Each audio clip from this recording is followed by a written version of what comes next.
नमस्कार दोस्तों, आप सभी का एक बार फिर से स्वागत है मेरे मोटिवेशन चैनल में।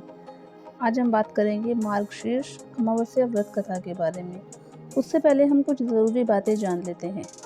अमावस्या को हिंदू धर्म में बहुत महत्वपूर्ण माना जाता है। अमावस्या के दिन चंद्रमा नहीं दिखता। इस दिन तो पितरों का दिन माना जाता है।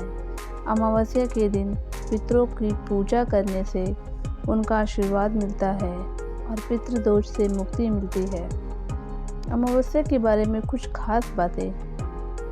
अमावस्या के दिन पितरों की पूजा करने के लिए श्राद्ध कर्म और तर्पण किया जाता है। अमावस्या के दिन दान करना भी शुभ माना जाता है। अमावस्या के दिन गरीब, बेसहारा और ज़रूरतमंद बुजुर्गों को भोजन कराना चाहिए। इस दिन स्नान करके प्रभु का ध्यान करना चाहिए। अमावस्या के दिन बुरे व्यसनों से दूर रहना चाहिए। इस दिन पितरों की आत्मा की शांति के लिए पीपल के पेड़ पर गंगा जल, काले तिल, चावल, चीनी और फूल अर्पित करने चाहिए।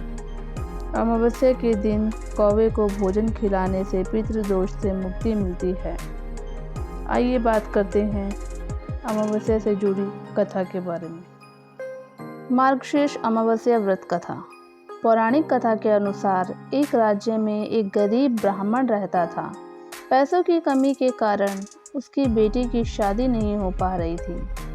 अपनी गरीबी से परेशान होकर एक दिन एक ब्राह्मण दंपत्ति ने एक साधु से इसका उपाय पूछा। तो साधु ने बताया कि पास के गांव में एक धोबी है जो अपने बेटे और बहू के साथ रहती है।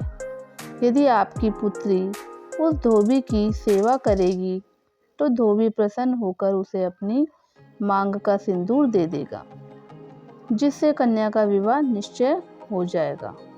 यह सुनकर वह कन्या धोबी के घर जाकर सारा काम करने लगी और धोबी तथा उसकी बहू को इसका पता नहीं चला। एक दिन धोबी ने अपनी बहू से पूछ लिया कि तुम इतना सारा काम इतनी जल्दी कैसे कर लेती हो। बहू बोली, मुझे लगा ये सब काम तुम ही करते हो। धोबी चौंक गई और नज़र रखने लगी। सुबह जब धोबी उठा तो उसने देखा कि एक लड़की चुपचाप घर का सारा काम कर रही है। ऐसा कई दिनों तक चलता रहा।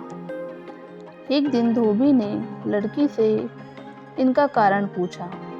कन्या ने धोबी को साधु द्वारा कही गई सारी बात बता दी।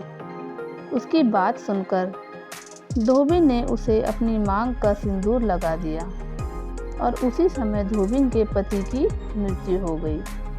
इससे दुखी होकर कन्या के घर से निकल गई और एक पीपल के पेड़ के पास पहुंची और ईंटों के 108 टुकड़े लेकर उनकी 108 बार परिक्रमा की और एक एक करके फेंकना शुरू कर दिया।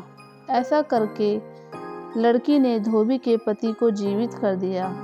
धोबी के पति जीवित हो उठा। पीपल के पेड़ की परिक्रमा करने से लड़की का शुभ फल मिला।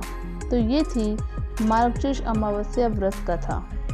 आपको ये कथा कैसी लगी हमें कमेंट करके ज़रूर बताएं। और अगर हमारे चैनल पर नए हैं तो हमारे चैनल को सब्सक्राइब करना ना भूलें। धन्यवाद।